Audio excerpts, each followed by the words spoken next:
dhawaado aad iyo aad ugu mahadsantihiin daawashada meel kastoo aad joogtaan iyo weliba si kasta oo aad daawanaysaan. Maalmada shalay waxaan idin soo gudbiyay muuqaal dad 47 ilaa 48 qof oo Soomaali u badan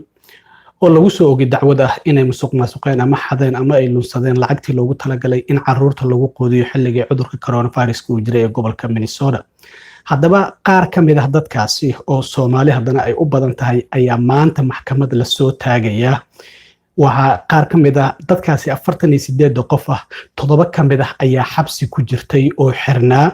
oo aan banaanka joogin, intooda badan banaanka ayay joogeen. dacwadahaas ayaa lagu soo ogay. haddaba 7 xabsiga ku jirtay ayaa maanta maxkamad la soo taagaya si maxkamadaasi ay go'aan uga gaarto ilaa iyo dacwadooda la qaadayo inay xabsiga ku sii jiraan iyo in la sii daayo. magacyadooda ayaan rabaa inaan idin soo gudbiyo. sidoo kalena madaxweynihii hore dalka Mareykanka Donald J. Trump xaaladuhu way ku sii adkaanayaan.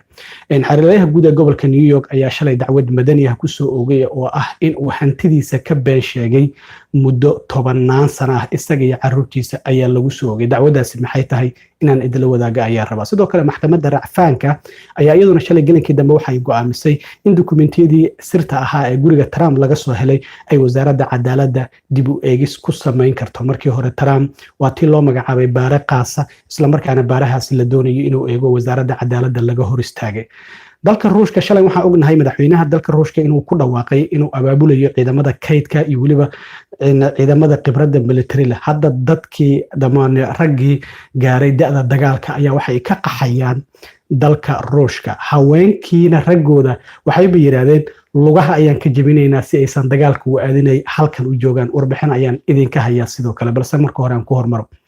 48 qof ee dacwadda lagu soo ogay oo musuqmaasuqa lunsashada lacagtii loogu talagalay caruurta masaakiinta in lagu quudiyo gobolka Minnesota oo xeerlaalayaasha federaalka ay dacwadda ku soo ogeen maalmadii Talaadada ahayd ayaa 7 ka mid ah xabsiga ku jireen. intooda badan dadkaasi banaanka ayay joogeen. 7 xabsiga ku jirta ayaa maanta maxkamad la soo taagaya. maxkamadaasina waxay ku gaaraysaa ilaa ay dacwadooda laga qaadayo inay xabsiga ku sii jiraan iyo in damaanad lagu daayo. sidoo kale waxaa la leeyahay 3 qof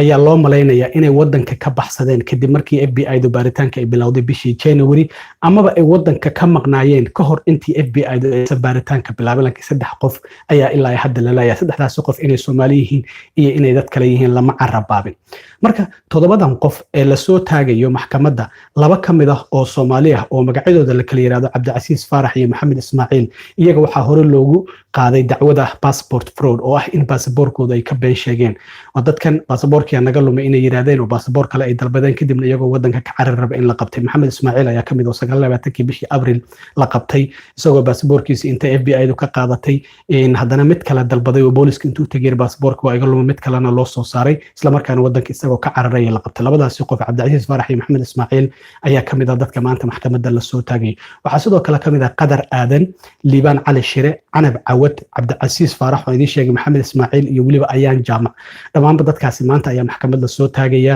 si maxkamaddu ay go'aan uga gaarto inay xabsiga ku sii jiraan ilaa ay dacwadooda ay maxkamaddu ka qaadayso iyo in la sii daayo. sidoo kalena waxaa muuqanaysa haweeney aan u malaynaya inay Etoobiyaan tahay oo magaceeda la yiraahdo Makfira Hussein ayaa waxaa la qabtay habeen ka hor iyadoo hal tikid oo one way ah jirtay isla markaana dalka Ethiopia diyaarad u socota ay doonaysa inay raacdo. haweeneydan waxay ku eedeysay tahay inay xaday lacag dhan 6.8 milyan oo dollar isla markaana hal canug ma aysan siinin ayaa la leeyahay cunto. intaasoo lacagana waa ay qaadatay. waxaa sidoo kale la sheegay in ay gaari weyn gawaaridan Porsche la yiraahdo oo qaaliga ah 93 milyan kala baxday isla markaana account kala duwan ay lacagta u kala qaybisay. haweeneydan Makfira Hussein ayaa la yiraahdaa dalka Ethiopia ayay u socotay, iyadana waa la qabtay. hadda dadka maxkamadda la soo taagayo ayay ku jirtaa. sidoo kalena lacagtan dowladda federaalka ayay ka timid kadibna wasaaradda waxbarashada ayaa waxay siisay ururkan la yiraahdo Feeding Our Future. marka wasaaradda waxbarashada hadda iyaduna dacwad ayay xareysay oo dacwad ayay ku soo koogtay ururkan aan faa'iido doon ka hayn oo Feeding Our Future la yiraahdo. waxayna leedahay waxaan ka doonaynaa lacag ka badan $500 milyan. sababtuna waxay tahay waxay tiri maadaama anaga sumcadeena hoos u dhacday oo dacwado badan la ku furay si aan dacwadahaas isaga difaacno lacagta nooga baxday waxa ay dhan tahay $583,915.12 sida darteed si aan sumcadeena dib ugu soo ceshano ayaan lacagtaasi faraha badan ku bixinay maadaama inagu lacagtii sida sharciga aan ku bixina laakiin dad kale ay musuq maasuqeen marka waxay dacweynayaan ururkan Feeding Our Future oo saldhig u ah lacagtan la lunsaday isla markaana lacagtan ururkaasi ay soo gaaraysa kadibna dadkan Soomaalida ayaa subcontract ahaan loo siinayay oo dadkan lacagtaasi la siiyay marka saldhiga musuq maasuqan waxa waa ururkan la yiraahdo Feeding Our Future oo lacagtan ka soo qaatay wasaaradda waxbarashada marka wasaaradda waxbarashada waxay leedahay lacagtaasi ayaan ka doonaynaa lacagta canshuur bixiyaasha ayaa iska lahay leedahay wasaaradda waxbarashadu aan maxkamadda isaga difaacnay eedeymahana loo soo jeedinaya marka lacagteena in ururkan Feeding Our Future oo dib noogu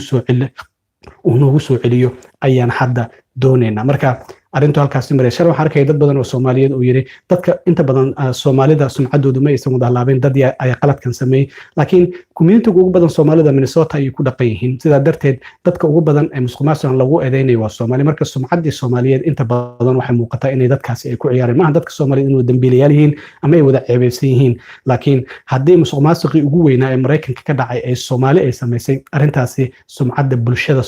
Soomaaliyeed ee Mareykanka ku dhaqan saameyn ay u geysanaysaa maahan Soomaalida oo dhan inaan wada ceebeynayo aan eego bal dhinaca Trump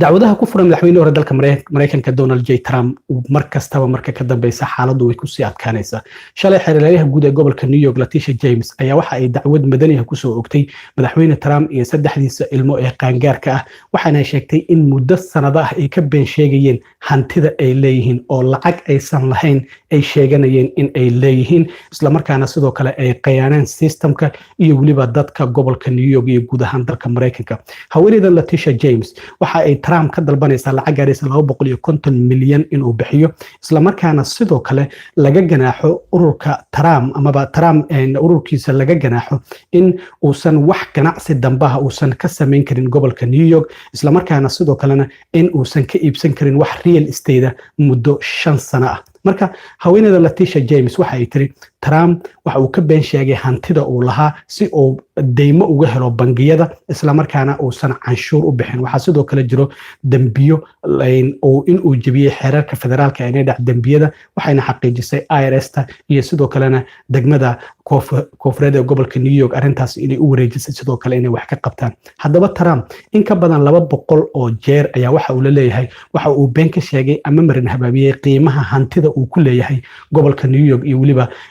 qasrigiisa weyn ee Mar-a-Lago uu ku leeyahay gobolka Florida marka balaayiin dollar ayuu been ka sheegay Trump hantidiisa lacag uusan haysanin ayuu wuxuu yiri waan haystaa marka tusaale ahaan waxay u soo qaatay qasriga weyn uu ku leeyahay Florida ee Mar-a-Lago oo qiimihiisa lagu qiyaasayo hadda 75 milyan oo dollar inuu yahay Trump waxa uu yiri 730 milyan oo dollar ayuu jooga Trump Tower uu ku leeyahay New York oo inta uu ku fadhiyo ay tahay 11 square feet ayaa waxa uu yiri 30 square feet ayuu ku fadhiyaa qiimihiisana waxa uu ku qiyaasay 524 milyan inuu yahay laakiin qiimihiisu waxa uu joogaa 200 oo milyan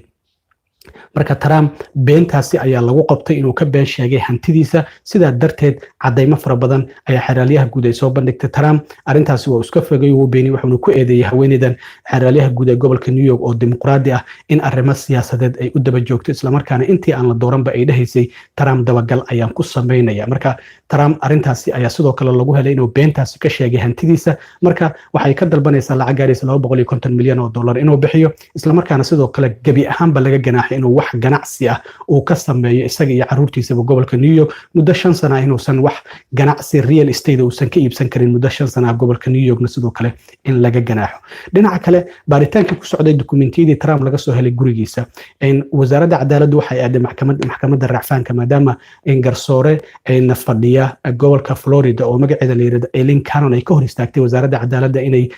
dokumentiyadaas ay dib u eegaan watii loo magacaabay baaraqaas oo madax bannaan oo Trump qareenadiisa iyo waliba wasaaradda cadaaladdu ay isku raacsanayeen labada dhinacna uu la kulmay maalmadii talaadada ahayd isla markaana Trump waxa wali ku andacoonayaa inuusan muhiim aysan u ahayn dokumentiyadaasi waraysi uu bixiyana waxa uu yiri waxaanba dokumentiyada kuwa aan muhiim ahayn aan uga dhigi karaa inaga anoo bas oo xitaa wax kale isbedel kale aan ku sameyn qareenadiisuna way cadeen waayeen dokumentiyadaas inaysan muhiim ahayn iyadoo sidoo kale baaraha qaaskana oo maalmadii talaadada markii labada dhinac uu la kulmay uu ku yiri adigu keyga intaad soo gadato haddana mar kale iskama cuni karto oo micnaheedu ay tahay ma ahan dokumentiyadan inaad afka on ka dhihi karto muhiim ma ahan laakiin cadeen ayaa la idinka rabaa haddaba maxkamadda racfaanka oo saddex saddex jaaj ay fadhiyaan oo laba ka mid oo Trump magacaabay ayaa waxay dhaheen dukumentiyada laga soo helay guriga Trump baaritaanka ay wado wasaaradda cadaaladda mar kale dib ayay u eegi karaan oo baaritaankooda ayay ku darsan karaan waxaa sidoo kale laga hor istaagay special masterkii madaxa bannaanaa oo la magacaabay iyo sidoo kalena qareenada Trump labaduba waxaa leedahay dukumentiyadaasi ma eegi karaan marka wasaaradda cadaaladda ayaa loo madax banaaneeyay inay dukumentiyadaasi ay eegi karaan sababtan waxa ay maxkamadda racfaanku ay tiri arrintan qatar ayay wadanka ku keeni kartaa ammaanka qaranka haddii aan arrintan baaritaankan wasaaradda cadaaladdu aysan dib u eegin dukumentiyadan marka labadaas arrinba Trump dhabarjab ayay ku noqdeen oo maalnimadii shalay ahayd soo baxay sidaa darteed ayaa Trump hadda mar waxaa la filayaa maxkamadda sare inuu dacwadan gaarsiiyo arrimahan dukumentiyada la xiriirta laakiin waxaa muuqata maxkamadda sare sidoo kale in aysan wax weyn aysan u qaban karin ugu dambeyntii maalnimadii shalay madaxweynaha dalka Ruushka Vladimir Putin waxa uu amar ku bixiyay ciidamada kaydka iyo sidoo kalena ciidamada kale ee khibradda military oo 300 oo kun oo gaaray in la abaabulo isla markaana furunta hore dagaalka ee dalka Ukraine loo dhigo waxaan ognahay Trump Putin in uu dhabarjab weyn kala kulmayay weerarada rogaal celiska oo ciidamada Ukraine ay bisheen bilowgeedii ay ka sameeyeen dhinaca koonfurta dalka Ukraine oo meelo badan laga qabsaday inkastoo sidoo kale wali ay meelo badan Ruushku haystaan hadda marka arrintaasi markii uu abaabulay ayaa waxa lagu amray muddo 4 saacadood gudahooda ciidamadaas inay ku diyaar garoobaan isla markaana jiida hore loo diro haddaba haweenka raggooda ay dagaalka ay gaareen oo qori ay qaadi karaan ayaa waxay sheegeen raggeena lugaha ayaan ka jibinaynaa ayay dhaheen si aysan dagaalkaasi marnaba u aadin mid ka mid ah haweenka ayaa waxay tiri ninkayga ma ahan in uu dagaal aado waxa loogu talagalay waajibkiisu uu yahay caruurtan in uu ila koriyo sidoo kale waxa ay dadka ka cararayaan hadda dagaalka gaaray oo ragga ah dalka Ruushka waxa ciriiri noqday goobaha gawaarida wadooyinka ayaa traffic badan noqday airportada ayaa sidoo kale dadku ay ka baxayaan wadamada ay aadayaan waxa kamid ah Mongolia Finland, Georgia iyo Kazakhstan iyadoo sidoo kale dadka airportka ka baxaya ay saraakiisha airportka su'aalo weydiinayaan dadka da'doodu ay dhuxaysan ragga ah oo 25 ilaa 35 ayaa qaybta passport controlka oo passportada lagu hubiyo looga yeerayaa si halkaasi su'aalo loogu weydiiyo marka waxa muuqata in raggii dagaalka gaaray ee dalka Ruushka hadda ay ka cararayaan haweenkiina ay leeyihiinba lugaha ayaan raggeena ka jabinaynaa si aysan dagaalka u aadin oo dadku ay ka soo horjeedaan mudaharaadyo ayaa sidoo kale dhacay oo dad fara badan oo 1300 gaaraya sidoo kale shalay magaalada Moscow iyo meelo kala duwan ay ciidamada ammaanku ay ku xireen markii mudaharaad ay sameeyeen sida muuqata marka dadka Ruushku dagaalka hadda ay ka daalay walow Putin wali uu ku adkeysanay xitaa meesha uusan ka shaarin maalnimadii shalay uu hanjabay reer galbeedka in hubka nuclearka uu haysto isla markaana uu isticmaali karo arrintaas oo shirka golaha guud ee qaramada midoobay ee ka socda magaalada New York madaxweyne Joe Biden xitaa shalay uu ka hadlay uu si weyn ugu cambaareeyay isla markaana sheegay dagaalkan in madaxweynaha dalka Ruushka uu isagu doortay oo dalka Ukraine uu istifaaciyo intaas ayaan kusoo gabagabaynaya warbixinadii aan maanta idin hayay intaan mar kale kulmi doono saaxiibkina cilmi waaro idin la sida iyo nabadgelyo